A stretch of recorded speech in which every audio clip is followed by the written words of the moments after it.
नमस्कार, जी न्यूज देख रहे हैं आप। मैं हूं आपके साथ पयोधी शशि। 1 बजे की खबर आप समझ गए होंगे। ये तस्वीरें जो देखी आपने वो उत्तर प्रदेश की थी, जहां पर ब्लॉक प्रमुख नामांकन के दौरान हंगामे के मामले में अब पुलिस एक्शन मोड में है। पुलिस ने मामले में पहली गिरफ्तारी कर ली है। आरोपी यश वर्मा को गिरफ्तार कर लिया गया है। लखीमपुर खीरी के पसगवां ब्लॉक में कल हुए हंगामे और पर्चा दाखिल करने जा रही महिला और प्रस्तावक महिला से अभद्रता और पर्चा छीनकर फाड़ देने के मामले में पसगवां थाने में बीजेपी कार्यकर्ताओं के खिलाफ एफआईआर दर्ज कराई गई है। ये तस्वीरें कल की हैं, लखीमपुर खीरी की तस्वीरें। आरोपी यश वर्मा को फिलहाल पुलिस ने गिरफ्तार कर लिया है। पुलिस एक्शन मोड में है, लेकिन कल महिलाओं के साथ इस अभद्रता की जितनी निंदा की जाए उतनी कम है। ये तस्वीरें बता रही हैं कि कैसे ये हंगामा और ज्यादा बढ़ता गया। यूपी में ब्लॉक प्रमुख चुनाव में हिंसा का ये मामला है। ये देखिए, आरोपी यश वर्मा को गिरफ्तार कर लिया गया। पसगवां ब्लॉक में कल हंगामा हुआ था और पर्चा दाखिल करने जा रही महिला और प्रस्तावक महिला से यह अभद्रता की गई है। पर्चा छीनकर फाड़ देने के मामले में पसगवां थाने में बीजेपी कार्यकर्ता के खिलाफ एफआईआर दर्ज हुई। पर्चा भरने गई थी ब्लॉक पश्चिमा में, वहाँ मेरा पर्चा नहीं भरने दिया और रेखा वर्मा के गुंडों ने पर्चा मेरा लेकर फाड़ दिया। वहाँ छेड़छाड़ की, मेरा पर्स लेकर भाग गए और मेरी ब्लाउज साड़ी सब खींच फाड़ के फेंक दी और उनके गुंडों ने मुझे बहुत झंझट किया। संसद के रेखा वर्मा मौके पर मौजूद थी। यही सब होता रहा, बहुत झगड़ा किया। पुलिस वाले भी थे वहाँ, कुछ भी किसी ने नहीं किया। कौन लोग थे वो, कुछ आपको पता चला? रेखा वर्मा के गुंडे थे वहाँ और ब्रज सिंह यश वर्मा ने मेरा पर्स छीना और मेरे कपड़े फाड़े वहाँ। उत्तर प्रदेश के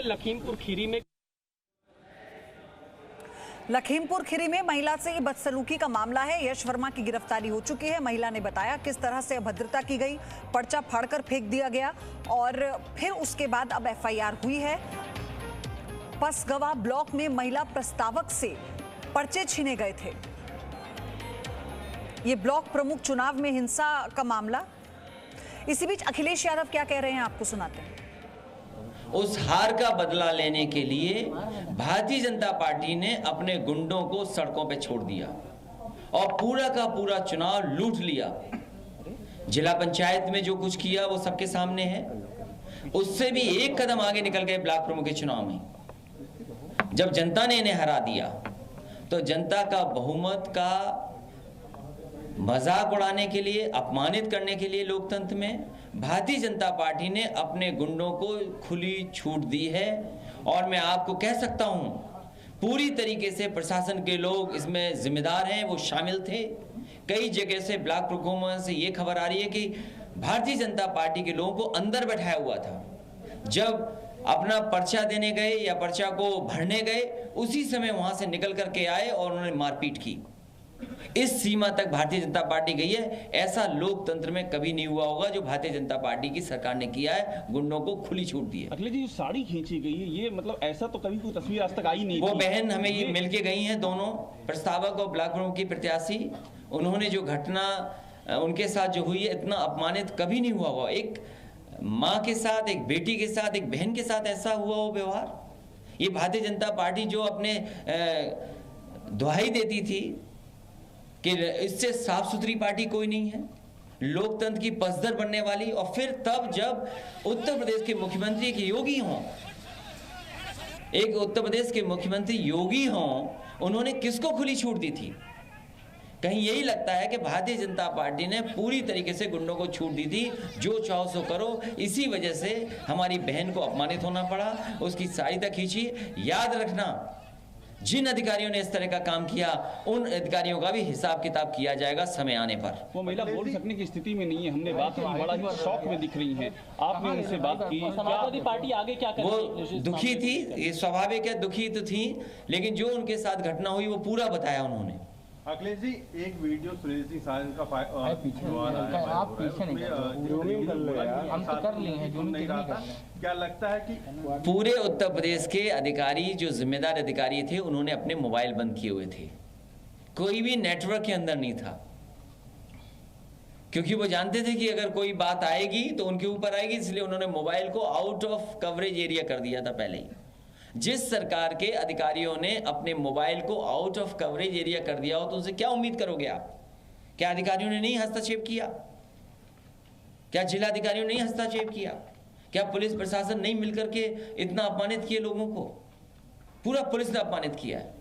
और उम्मीद कैसे करोगे आप? भारतीय जनता पार्टी के लोग पूरे गुंडों को सड़कों पे छोड़े हुए, जो दूसरों को कहते थे गुंडा पार्टी, आज वो सबसे बड़ी गुंडा पार्टी निकली तो वो भारतीय जनता पार्टी निकली। माता प्रसाद पांडे के साथ सिद्धार्थ नगर में आदरणीय माता प्रसाद पांडे जी से मैंने बात की रात में, उन्होंने भी यही कहा कि ऐसा कभी नहीं हुआ होगा जो इस बार भारतीय जनता पार्टी ने कराया।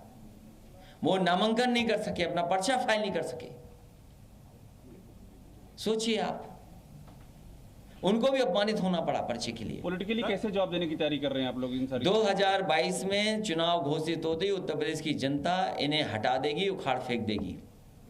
अखिलेश जी, चुनाव आयोग समाजवादी पार्टी ने हमेशा महिला उत्थान की बात की और आज वो मिलने भी आई थी, तो समाजवादी पार्टी क्या करे? समाजवादी पार्टी पूरी ईमानदारी से उस महिला के साथ है, उसके सम्मान के लिए पूरी लड़ाई लड़ने का काम समाजवादी पार्टी करेगी। अखिलेश जी, आप पर कुछ लोग व्यंग कर रहे हैं। पप्पू यादव ने एक व्यंग किया कि बाबू तुमसे ना हो पाएगा, आप तो घर में बैठे हुए, मेरे पास इतने संसाधन होते तो मैं जाने क्या कर देता। हाँ, हम पे तो नहीं हो पाएगा, ये बात तो ठीक कह रहे हैं, लेकिन उत्तर प्रदेश की जनता बदलाव चाहती है और बहुत जल्दी आप देखेंगे उत्तर प्रदेश में बदलाव की कैसी लहर चलेगी। सर, असदुद्दीन ओवैसी कल आए, उन्होंने बोला MY फैक्टर नहीं चलेगा, A to Z फैक्टर चलेगा। कैसे देखते हैं? और वो आपको घेर रहे हैं सिर्फ। ये जितने आ रहे हैं या जो लोग भी आगे जनता में बात करना चाहते हैं, वो सब विकास की बात करना चाहते हैं। आप आधी अधूरी बात मत करिए, आप कहिए कि जो भी दल आ रहा है वो चाहता है कि विकास हो, और अगर विकास किसी ने किया तो समाजवादी पार्टी ने अपना करके दिखाया। लेकिन सवाल ये है कि लोकतंत्र बचेगा तभी तो विकास होगा, जब आपके वोट के अधिकार को ही छीन लिया जाएगा। अगर आप वोट डालने जाओगे तो वहां पर भारतीय जनता पार्टी के गुंडे पहले ही बैठे मिलेंगे आपको। तो अखिलेश यादव को आपने सुना इस पूरे मामले पर, लखीमपुर खीरी में जो हिंसा हुई है महिला के साथ, जो अभद्रता की गई है, उस पर उन्होंने कहा कि ये अब बीजेपी को अपनी चुप्पी तोड़नी होगी और ये बताना होगा कि जनता जो सवाल पूछ रही है उसका कोई जवाब उनके पास है भी या नहीं है। और आपने अलग अलग तस्वीरें देखी जहां पर समाजवादी पार्टी के कार्यकर्ता कल हुई इस अभद्रता के खिलाफ, हिंसा के खिलाफ प्रदर्शन कर रहे हैं। मेरे साथ मनीष शुक्ला बीजेपी से जुड़ेंगे, अभी जुड़े नहीं हैं, अनुराग भदौरिया हैं समाजवादी पार्टी के प्रवक्ता मेरे साथ हैं, सतीश प्रकाश BSP समर्थक हैं, मेरे सहयोगी विशाल को भी हम जोड़ने की कोशिश कर रहे हैं लेकिन वो भी अखिलेश यादव की प्रेस कॉन्फ्रेंस में हैं। लेकिन अनुराग भदौरिया, अब आप लोगों का अगला कदम क्या होगा? आप लोग ये सवाल तो पूछ रहे हैं बतौर विपक्ष, और ये जो तस्वीर निकल कर आई है ये निंदनीय है। महिला के साथ इस तरह के बर्ताव को कभी बर्दाश्त नहीं किया जा सकता। देखिए, उत्तर प्रदेश के अंदर में दरअसल में लोकतंत्र नाम की कोई चीज तो बची नहीं है। जिस तरह से लोकतंत्र की हत्या बीजेपी के कार्यकर्ता के साथ मिलकर सरकारी मशीनरी कर रही है, ये बहुत दुर्भाग्यपूर्ण है। पहली बार ऐसा देखा गया है कि सरकारी मशीनरी बीजेपी के कार्यकर्ता की तरह काम कर रही है। सोचिए आप, एक महिला का अपमान हो रहा है, उसकी साड़ी खींची जा रही है, दुशासन जैसे वहां पे लोग मौजूद हैं, वो साड़ी खींचते हैं, सरकार धृतराष्ट्र बनी हुई है। इससे ज्यादा शर्म की बात कोई हो सकती है क्या? लेकिन ये भूल गए हैं भारतीय जनता पार्टी के लोग और भारतीय जनता पार्टी की सरकार कि भैया यहाँ पे कृष्ण भी थे जिन्होंने द्रौपदी की रक्षा की थी और जो अधर्मी थे उनका नाश किया था। तो यहाँ पे जब 2022 का चुनाव आएगा तो इन अधर्मियों को हटा दिया जाएगा सत्ता से, क्योंकि अधर्मी सत्ता में रहने लायक नहीं है। जो सत्ता का दुरुपयोग करते हो और सत्ता में रह के सत्ता क्या धज्जियां उड़ा रहे हो और महिला की साड़ी खींचने के बाद वहाँ कोई बीजेपी का नेता उस पर बात करने को तैयार नहीं। ठीक है अनुराग भदौरिया, आपके पास आ रही हूँ मैं। आप ही की पार्टी के अध्यक्ष अखिलेश यादव जो प्रेस कॉन्फ्रेंस कर रहे हैं, एक बार फिर से सुनवाते हैं क्या कह रहे हैं। हमारी जो बहन है, क्या उसकी गलती यही तो थी, वो समर्थक थी, या अपनी बहन का सहयोग करने के लिए ब्लॉक प्रमुख के पर्चे भर जाए, उसके लिए तो थी। आखिरकार कौन है हिम्मत बढ़ा रहा है भारतीय जनता पार्टी के गुंडों की? ये मुख्यमंत्री जी बताए आखिरकार कि गुंडों को खुली वापस कराए। जो उस बहन की ज्वेलरी चोरी हुई या उसके पर्स में जो पैसा चोरी हुआ, वो पूरा का पूरा प्रशासन को दिलवाना चाहिए वापस। सर, कितना शर्मनाक बात है अगर एक महिला के साथ इस तरीके से होता है और अधिकारी वहाँ सब देखते हैं। आपको लगता है कि क्या शासन के या सरकार के इशारे में पूरी तरीके से ये पूरा का पूरा जो कुछ हुआ है वो मुख्यमंत्री जी के इशारे पे हुआ है। मुख्यमंत्री जी खुद गुंडों को बढ़ावा दे रहे हैं उत्तर प्रदेश में। आपको क्या लगता है आगे आने वाले किस तरीके से जवाब देगी जनता? उत्तर प्रदेश की जनता इनको सबक सिखाएगी, बहुत जल्दी इनका उत्तर प्रदेश से सफाया होगा।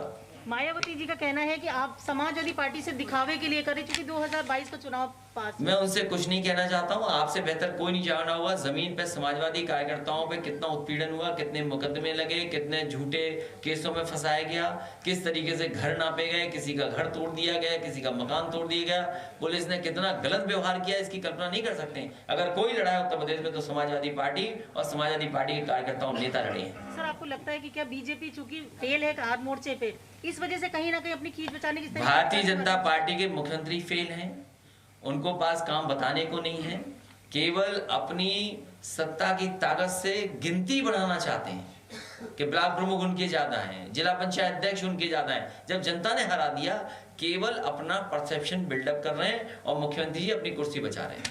अखिलेश यादव समाजवादी पार्टी के रेस्टोरेंट जगह कोविड प्रोटोकॉल का पूरा सतीश मिश्रा, महिला के साथ इस अभद्रता का विरोध मायावती को नाटक क्यों लग रहा है?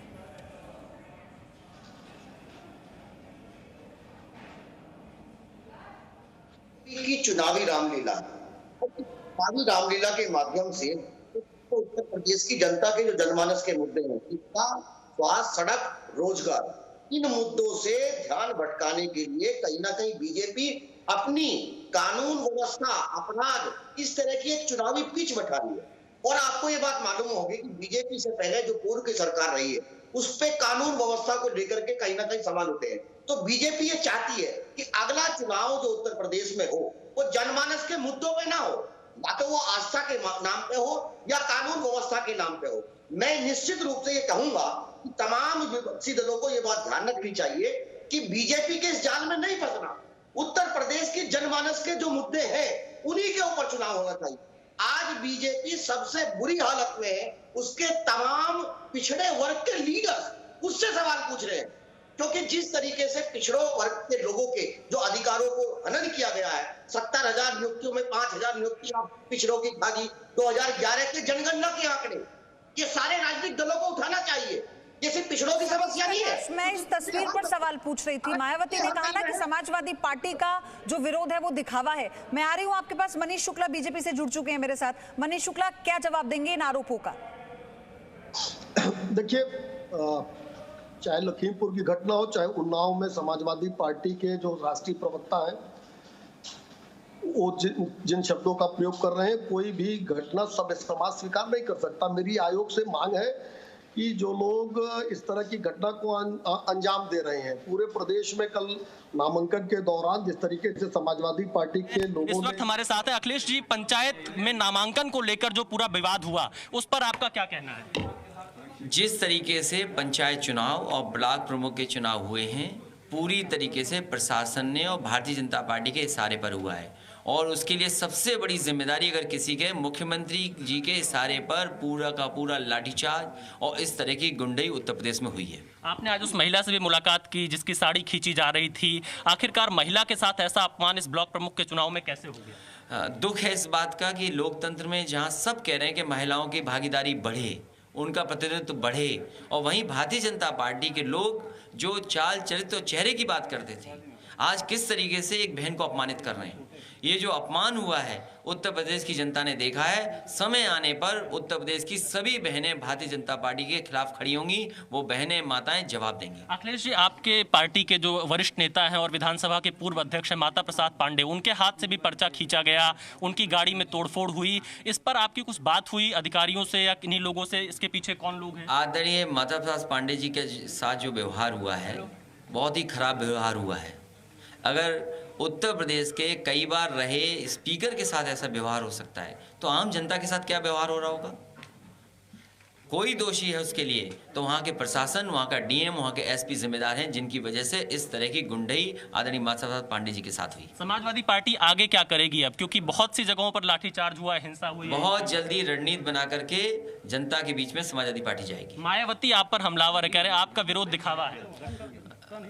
उनका हमेशा सम्मान किया है और समाजवादी पार्टी लगातार संघर्ष करती रहेगी। Thank you so much. ये थे समाजवादी पार्टी के अध्यक्ष अखिलेश यादव। जी न्यूज से बातचीत में अखिलेश यादव ने कहा कि डीएमएसपी और मुख्यमंत्री के इशारे पर उत्तर प्रदेश में इस तरह की घटनाएं हुई हैं, हिंसा हुई है, और 2022 के चुनाव में जनता जवाब देगी। और मायावती के सवाल पर कहा कि मायावती का सम्मान हमेशा रहा है। पयोधी, विशाल आप बने रहिए, मैं आपके पास आ रही हूँ।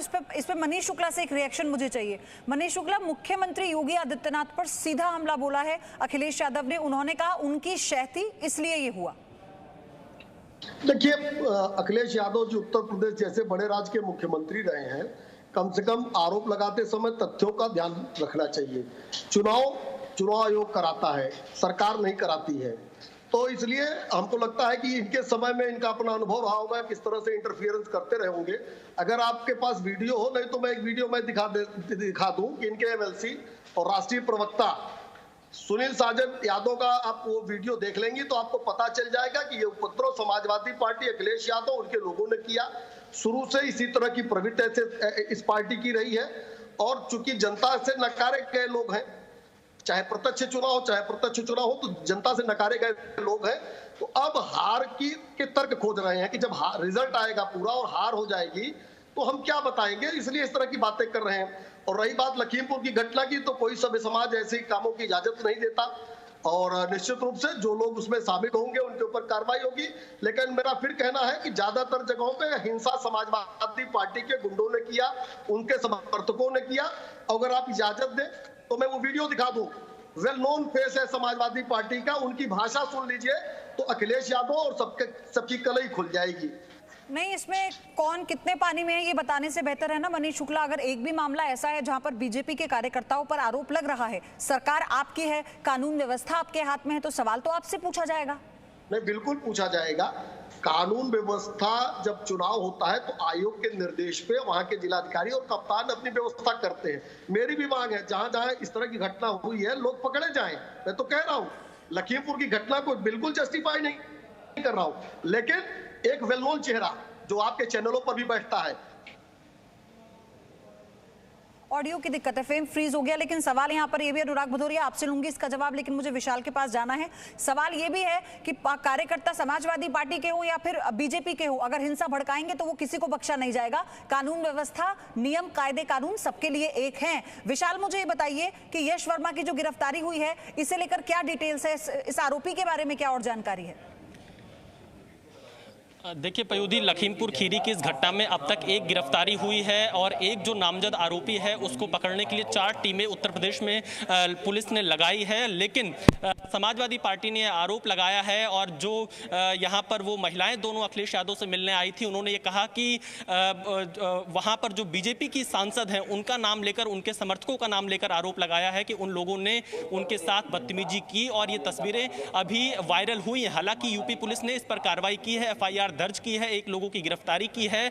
लेकिन अगर हम ब्लॉक प्रमुख चुनाव के नामांकन की बात करें, जिला पंचायत अध्यक्ष के चुनाव की बात करें, इसमें ये पूरा चुनाव सत्ता बल, बाहुबल और धनबल का माना जाता है। और इसमें जिस तरह से ब्लॉक प्रमुख चुनाव के नामांकन में हिंसा हुई है, वो कहीं ना कहीं मनीष शुक्ला उस हिंसा से मुंह नहीं मोड़ सकते हैं कि कानून व्यवस्था पर सवाल जरूर खड़े होंगे। क्योंकि योगी आदित्यनाथ ने इस नामांकन से पहले यूपी पुलिस के अधिकारियों को निर्देश दिए थे कि वो ब्लॉक लेवल पर मौजूद रहें और कहीं कोई हिंसा ना होने पाए। लेकिन उसके बावजूद भी इस तरह लाठीचार्ज, कहीं डंडे चले हैं, कहीं गोलियां चली हैं, सीतापुर की घटना सबके सामने है। तो इन सब चीजों को लेकर कई जगह सपा भाजपा दोनों के कार्यकर्ता आमने सामने थे। तो ऐसी स्थिति में सतीश प्रकाश, आपसे ब्रेक के बाद में सवाल लूंगी। अनुराग भदौरिया, मेरा सवाल आपसे ये है, 10 सेकंड में मुझे बताइए, जहां पर समाजवादी पार्टी के कार्यकर्ताओं पर आरोप लगे हैं, क्या आप लोग भी सख्त कदम उठाएंगे, तैयार हैं इस बात को और मानेंगे इस बात को? देखिए, जिस तरह से चुनाव में आपने देखा गोलियां चली, बम चले और आदमी पिस्टल लगाए हुए, पीछे पिस्टल लगाए हुए और पर्चा छीन रहा है, पुलिस वाले उसको छुड़ा रहे हैं और पिस्टल लगा के आराम से चला जा रहा है। इसके मतलब ये सरकार की सह पे नहीं तो किस पे? सरकार की सह पे गुंडे, भारतीय जनता पार्टी नहीं तो फिर समाजवादी पार्टी के कार्यकर्ता भी बीजेपी सरकार की सह पर ही कर रहे हैं। समाजवादी पार्टी के कार्यकर्ता भी, अनुराग भदौरिया, बीजेपी मुख्यमंत्री योगी आदित्यनाथ की शह पर कर रहे हैं क्या? धृतराष्ट्र हो चुके हैं सत्ता। अनुराग भदौरिया, सुनना तो सीखिए, मैं ये कह रही हूँ, आपकी बात ठीक है, वही सवाल मनीष शुक्ला से मैंने पूछा और इस तस्वीर के साथ पूछ रही हूँ जो महिला के साथ अभद्रता हुई है। सवाल मेरा आपसे ये है, तो समाजवादी पार्टी के कार्यकर्ता अगर हिंसा कर रहे हैं तो क्या वो भी मुख्यमंत्री योगी आदित्यनाथ की शय पे कर रहे हैं? समाजवादी पार्टी के किसी कार्यकर्ता ने कोई हिंसा नहीं की। भारतीय जनता पार्टी इतनी भोली पार्टी है क्या? भारतीय जनता पार्टी कार्यकर्ता गोली चला रहे थे, बंदूक चला रहे थे, वहां पे बम फोड़ रहे थे और पिस्टल लगाए लहरा रहे थे, अपने पीछे पिस्टल घोंसे। यहीं से आगे बढ़ूंगी विधानसभा अध्यक्ष को सतीश प्रकाश आपके पास, और फिर मनीष शुक्ला इसका जवाब आप देंगे। विशाल भी मेरे साथ बने रहेंगे। आ रही थी वहाँ पर पर्चा भरने गई थी, नामांकन करने गई थी प्रमुखी का। ये आपकी प्रत्याशी हैं? ये मेरे प्रत्याशी हैं। अच्छा, आप प्रस्तावक थी? हम प्रस्तावक थे। तो क्या कुछ कहा सुनी भी हुई थी? क्या कह रहे थे जो लोग वहाँ पर थे? जो वहाँ जब पहुँचे तो वहाँ उनके और सांसद के गुंडों बहुत सारे थे और हमसे कहते अंदर मत जाओ। हम लोग घुस गए गेट के अंदर, ये घुस गए, हम बाहर ही रहे और मेरे साथ न्याय किया। और क्या पुलिस के पास गए आप? पुलिस, हम तो चिल्लाते, पुलिस मेरे पास कोई आई नहीं। सारे पुलिस वाले वहाँ खड़े थे, बहुत सारे। पुलिस को शिकायत की इस घटना के बाद आपने? जब चिल्ला तो रही थी और क्या करें, और वो कहीं 100-150 आदमी हमका पुलिस के पास जाते, हम तो खड़े थे, चिल्लाते थे। कोई आप पुलिस वाला हो, क्या कहेंगे पुलिस से? चिल्ला तो रही, कोई आया नहीं। बाद में मुकदमा लिखा गया, FIR हो गई है? हाँ, FIR हो गई। आप प्रत्याशी हैं जी। आपका पर्चा दाखिल हो पाया या नहीं वहाँ पर? नहीं, नामांकन दाखिल हो गया था, नामांकन कराने गए हुए थे और वो RO को पर्चा दे दिया। RO से पर्चा लेकर रेखा वर्मा के गुंडों ने फाड़ दिया और मेरा पर्स वगैरह छीन लिया और खूब झगड़ा किया और यही सब करते रहे, चले गए वहाँ से। आप लोग अखिलेश यादव से मुलाकात कर चुके हैं यहाँ पर? हाँ, कर चुके हैं। क्या कहा अखिलेश यादव ने? उन्होंने कहा न्याय दिलाएंगे। आप इनके साथ में आए हैं? मनीष शुक्ला, सीधा आरोप लगाया जा रहा है कि सांसद के गुंडे थे, उन्होंने ही ये बर्ताव किया है। बताया, मैं भी उसी बात को दोहरा देता हूं कि 4 टीमें लगाई गई हैं। एक गिरफ्तारी हो गई है, जो 2 व्यक्ति वीडियो में दिख रहे हैं उसमें से एक गिरफ्तारी हो गई है, दूसरे की तलाश जारी है। लेकिन हम लोग जिम्मेदार दल के लोग हैं, हम ये कह के नहीं हट देंगे कि लड़के हैं, लड़कों से गलती हो जाएगी। जो भी इस तरह की घटना करेगा उसके ऊपर हम कार्रवाई सुनिश्चित करेंगे, उसकी जगह जहां वहां भेजेंगे। लेकिन मैंने पहली बार भी चर्चा के पहले दौर में भी कहा, अभी मैं फिर से कहता हूं कि ये लोग जो लोग हैं वो वेल नोन लोग नहीं हैं। यहाँ तो समाजवादी पार्टी के राष्ट्रीय प्रवक्ता सुनील यादव साजन खुलेआम कह रहे हैं कि ये लोग कौन है, इनकी क्या हैसियत है। ये कौन शब्द मैं नहीं प्रयोग करूंगा, वीडियो आप लोगों ने देखा होगा। अनुराग भदौरिया जी से मेरा निवेदन है कि उनके बारे में क्या कहेंगे, उनके ऊपर कार्रवाई करेंगे।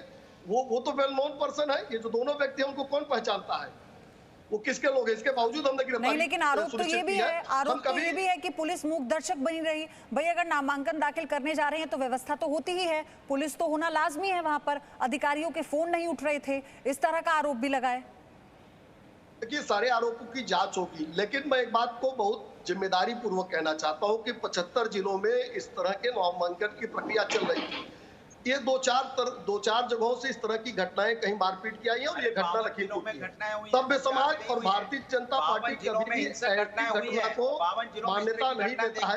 चिल्लाइए मत अनुराग जी, गोलियां चल रही है, पर्चे छिने जा रहे हैं, मान्यता नहीं देता। लेकिन ये पुलिस की तानाशाही, यादव साजन जैसे लोगों ने विभिन्न जगहों पे हमला किया, विभिन्न जगहों पर उपद्रव किया और उपद्रव करके इस तरह की स्थिति को पैदा किया। घसीट के आप लोग अगर हम पुलिस ने 4 टीमें लगी हैं गिरफ्तारी के लिए, महिलाओं पर अत्याचार हो रहा है। भदौरिया जी, एक बार भी आप सुनील यादव के बारे में नहीं बोल रहे हैं।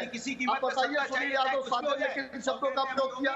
मैं वीडियो दिखा दूं, तो आप इस तरह की मैं वीडियो दिखा दूं किस तरह के शब्दों का प्रयोग कर रहे हैं। प्रवक्ता है और आप बता रहे हैं हमको क्या रेखा वर्मा से बातचीत की कि आप इस तरह का अन्याय क्यों कर रहे हैं समाज के अंदर में? भारतीय जनता पार्टी को कम से कम अनुराग यादव जी, समाजवादी पार्टी से शिष्टता सीखने की आवश्यकता नहीं है।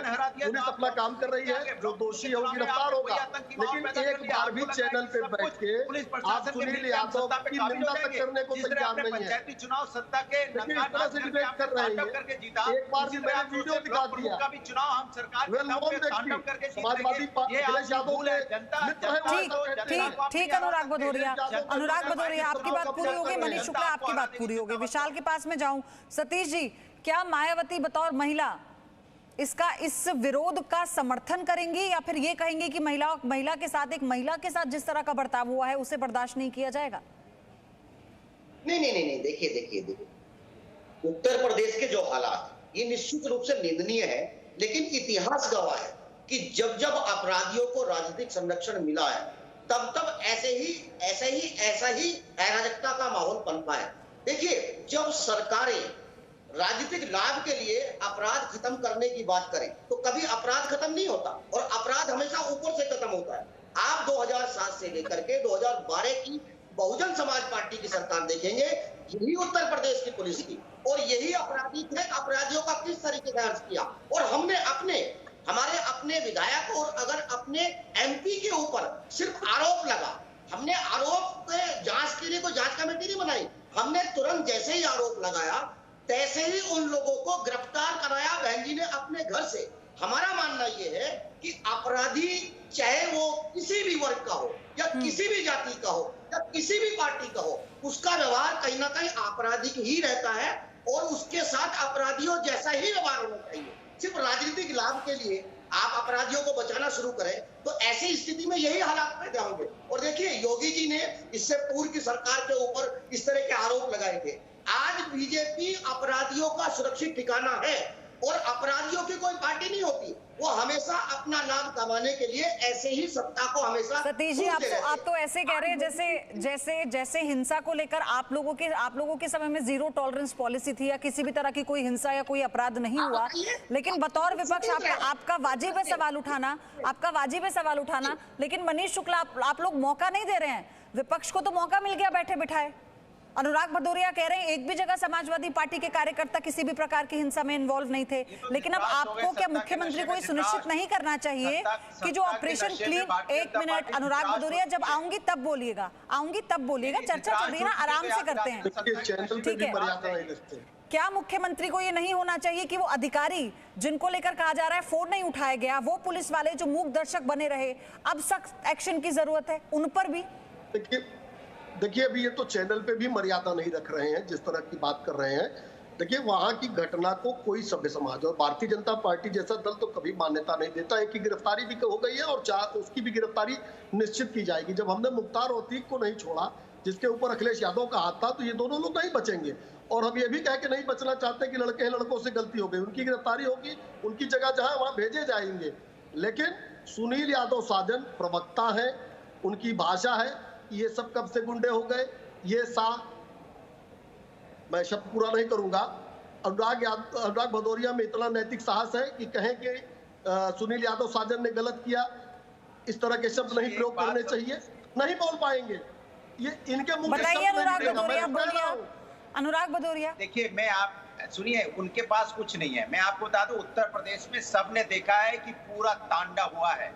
जिस तरह से उत्तर प्रदेश के अंदर पंचायती चुनाव में, ब्लॉक प्रमुख के चुनाव में भारतीय जनता पार्टी की सरकार भारतीय जनता पार्टी कार्यकर्ताओं के साथ मिलके किस तरह से तांडव आपने किया है, हाथ से पर्चे छीने, आपने गोलियां चलाई, बम चले और किसी तरह से पर्चा दाखिल ना हो पाए, इसलिए आपकी पुलिस प्रशासन का इस्तेमाल किया आपने। और चारों तरफ 52 जिलों में यहाँ पे आतंकी जैसा माहौल देखने को मिला, एक आध जिलों में नहीं, 52 जिलों में। और 825 यहाँ ब्लॉक प्रमुख का चुनाव हुआ, जिसमें 700 से ज्यादा में हिंसा हुई। इसके मतलब उत्तर प्रदेश को आपने हिंसा में ढकेल दिया। उत्तर प्रदेश जो शांत प्रदेश था, उसको आपने एक आतंकवादी प्रदेश बनाने का माहौल बना दिया। उत्तर प्रदेश के अंदर में आपने गुंडे पाल रखे कार्यकर्ताओं के नाम पे, जो महिला की साड़ी तक नोच डालेंगे, उसके बाद लिए ये मोबाइल घूम रहे हो। शर्म भी नहीं आती है? पूरा उत्तर प्रदेश के अंदर में यहाँ पे गोलियां चल रही हैं और आप लिए मोबाइल घूम रहे हो। इससे ज्यादा शर्म की बात नहीं हो सकती कि आपने उत्तर प्रदेश को विनाश के रास्ते पे ले जाके खड़ा कर दिया। चाहे कोविड काल में हो, चाहे महंगाई हो, चाहे बेरोजगारी हो, किसी भी क्षेत्र में आपने उत्तर प्रदेश को शांति से जीने लायक नहीं रखा है। उत्तर प्रदेश की हालत क्या हो गई? अर्थव्यवस्था बुरी तरह से टूट गई है, बेरोजगारी से आत्महत्या, लोगों की मौतें हो गई और यहाँ पे कानून व्यवस्था आपके सारे सवाल बतौर विपक्ष वाजिब हैं, सारे सवाल बतौर विपक्ष वाजिब हैं। कल की इस हिंसा की निंदा जितनी की जाए उतनी कम है, लेकिन आप अभी जिस तरह से बातें कर रहे हैं, ऐसा लग रहा है कि इससे पहले तक अखिलेश यादव हर तरह का साथ दे रहे थे राज्य सरकार का या जनता के विकास में जो काम हो रहे थे वो तो आपने भी देखा है, उनके सारे स्टेटमेंट को आपने सुना है। विशाल, लेकिन मुझे ये बताइए कि अनुराग भदौरिया बार बार इस बात का जिक्र कर रहे हैं कि इन चुनाव के दौरान जितनी भी जगहों पर हिंसा हुई, उन्होंने जिले भी गिनवा दिए गिनती करके। वो कह रहे हैं कहीं पर भी समाजवादी पार्टी के कार्यकर्ता किसी प्रकार की हिंसा में इन्वॉल्व नहीं थे। नहीं, इनसे पूछो हिंसा काम और गुंडागर्दी का पर्यावरण है समाजवादी एक मिनट मनीष जी, अनुराग जी दोनों रुक जाइए, विशाल को बोलने दीजिए। अगर मैं दोनों रुक जाइए प्लीज।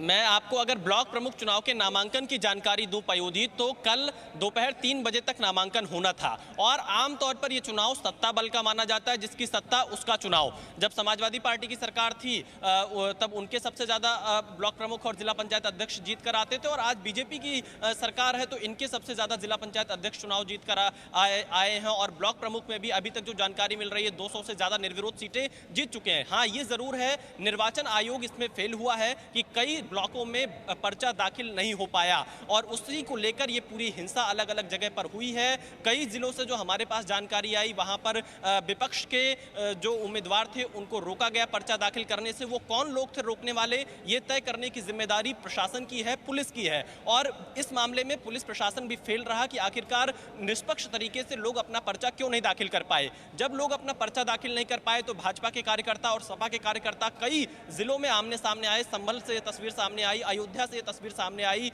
संत कबीर नगर से तस्वीर सामने आई, देवरिया से सामने आई। लेकिन बात यहीं तक ये नहीं रुकी, बात आगे तब बढ़ जाती है जब लखीमपुर खीरी में एक महिला की साड़ी खींची जाती है, सीतापुर में गोली चल जाती है, निर्दल और भाजपा प्रत्याशी के बीच में जब थोड़ा विवाद होता है, अफरा तफरी मच जाती है। इसमें पूरी तरह से अगर हम देखें तो इस चुनाव में इतनी भीड़ कैसे आ गई, पुलिस प्रशासन ने कैसे जाने दिया, लोगों को नामांकन करने से क्यों रोका जा रहा था, आखिर किसका दबाव था, एक सबसे बड़ा सवाल ये। दूसरा, पुलिस प्रशासन क्या करता रहा, पुलिस प्रशासन ने यहाँ पर लोगों को नामांकन क्यों नहीं करने दिया, भीड़ क्यों इकट्ठा होने दी और इस तरह की हरकतें कैसे होने दी, ये कहीं ना कहीं मनीष शुक्ला कानून व्यवस्था पर सवाल खड़े करता है। आखिर में बात यही आ जाती है कि पुलिस प्रशासन क्या कर रहा था, क्योंकि आने वाले समय में चुनौती आप लोगों के लिए होगी। विधानसभा चुनाव है, इस चुनाव को इतने बड़े राज्य में शांतिपूर्ण तरीके से संपन्न करवाना। देखिए 830 ब्लॉकों में नॉमिनेशन हो रहा था, 7-8 जगहों पे इस तरह की घटना सामने आई। अधिकतर जगहों पे समाजवादी पार्टी के कार्यकर्ताओं ने उपद्रव किया था और उसके नाते से ये स्थिति पैदा हुई थी। लखीमपुर की घटना का जहां तक सवाल है, मैं फिर से रिपीट करता हूं कि लड़के हैं, लड़कों से गलती हो जाती है, कह के हम अपनी जिम्मेदारी से नहीं भागेंगे। हम गिरफ्तारी हमारी पुलिस ने किया है, एक जो अपराधी बाहर है उसकी भी गिरफ्तारी सुनिश्चित करेंगे और जो लोग भी शामिल हैं, जो भी जिम्मेदार लोग हैं, उनके ऊपर भी कार्रवाई होगी। कोई अखिलेश यादव की सरकार नहीं है, योगी जी की सरकार है। इसमें अपराधियों को उसकी उस जगह पे भेजा जाता जहां के वो लायक है। पयोधी इनसे ये पूछ लीजिए। अरे भाई, मैं बस इतना पूछना चाहता हूँ, ये लोग एक मिनट सुनो, मैं अपनी बात पूरी कर लूं। अरे बात उस पूरी करो, मैं पे पूछ लिया, सवाल सुन लिया मैंने। अरे सुन लिया, समय क्यों खराब कर रहे हो टीवी का? आप निकालेंगे, अरे सुन लिया मैंने। अच्छा ठीक है, अब ये बताइए कि कफन चोरी करना बंद किया कि नहीं? अभी भी कफन चोरी कर रहे हो? अभी तक तो कफन चोरी कर रहे थे, अब साड़ी भी खींचने लगे महिलाओं की। यही काम भारतीय जनता पार्टी का बचा है क्या? अनुराग भदौरिया कहाँ ले जा रहे हैं बात को, कहाँ ले जा रहे हैं बात को? उनकी शब्दों की मर्यादा देख लीजिए अनुराग भदौरिया। अच्छा, अब इस अखिलेश यादव ने अभी प्रेस कॉन्फ्रेंस के दौरान और जी न्यूज से खास बातचीत अभी विशाल ने उनसे जो की थी, अखिलेश यादव ने क्या कहा वो सुनाते हैं एक बार फिर से। उत्तर प्रदेश के लखीमपुर में पंचायत चुनाव को लेकर जो हिंसा हुई है उस पर अखिलेश यादव काफी हमलावर हैं। इस वक्त हमारे साथ है अखिलेश जी। पंचायत में नामांकन को लेकर जो पूरा विवाद हुआ उस पर आपका क्या कहना है? जिस तरीके से पंचायत चुनाव और ब्लॉक प्रमुख के चुनाव हुए हैं, पूरी तरीके से प्रशासन ने और भारतीय जनता पार्टी के इशारे पर हुआ है और उसके लिए सबसे बड़ी जिम्मेदारी अगर किसी के, मुख्यमंत्री जी के इशारे पर पूरा का पूरा लाठीचार्ज और इस तरह की गुंडई उत्तर प्रदेश में हुई है। आपने आज उस महिला से भी मुलाकात की जिसकी साड़ी खींची जा रही थी, आखिरकार महिला के साथ ऐसा अपमान इस ब्लॉक प्रमुख के चुनाव में कैसे हो गया? दुख है इस बात का कि लोकतंत्र में जहां सब कह रहे हैं कि महिलाओं की भागीदारी बढ़े, उनका प्रतिनिधित्व बढ़े, और वहीं भारतीय जनता पार्टी के लोग जो चाल चरित्र और चेहरे की बात करते थे, आज किस तरीके से एक बहन को अपमानित कर रहे हैं। ये जो अपमान हुआ है उत्तर प्रदेश की जनता ने देखा है। समय आने पर उत्तर प्रदेश की सभी बहनें भारतीय जनता पार्टी के खिलाफ खड़ी होंगी, वो बहनें माताएं जवाब देंगी। अखिलेश जी, आपके पार्टी के जो वरिष्ठ नेता हैं और विधानसभा के पूर्व अध्यक्ष हैं माता प्रसाद पांडे, उनके हाथ से भी पर्चा खींचा गया, उनकी गाड़ी में तोड़फोड़ हुई, इस पर आपकी कुछ बात हुई अधिकारियों से या किन्हीं लोगों से? इसके पीछे कौन लोग हैं? आदरणीय माता प्रसाद पांडे जी के साथ जो व्यवहार हुआ है, बहुत ही खराब व्यवहार हुआ है। अगर उत्तर प्रदेश के कई बार रहे स्पीकर के साथ ऐसा व्यवहार हो सकता है, तो आम जनता के साथ क्या व्यवहार हो रहा होगा? कोई दोषी है उसके लिए तो वहाँ के प्रशासन, वहाँ का डीएम, वहाँ के एसपी जिम्मेदार हैं, जिनकी वजह से इस तरह की गुंडई आदरणीय माता प्रसाद पांडे जी के साथ हुई। समाजवादी पार्टी आगे क्या करेगी अब, क्योंकि बहुत सी जगहों पर लाठीचार्ज हुआ, हिंसा हुई? बहुत जल्दी रणनीति बना करके जनता के बीच में समाजवादी पार्टी जाएगी। मायावती आप पर हमलावर है, कह रहे हैं आपका विरोध दिखावा है। उनका हमेशा सम्मान किया है और समाजवादी पार्टी लगातार संघर्ष करती रहेगी।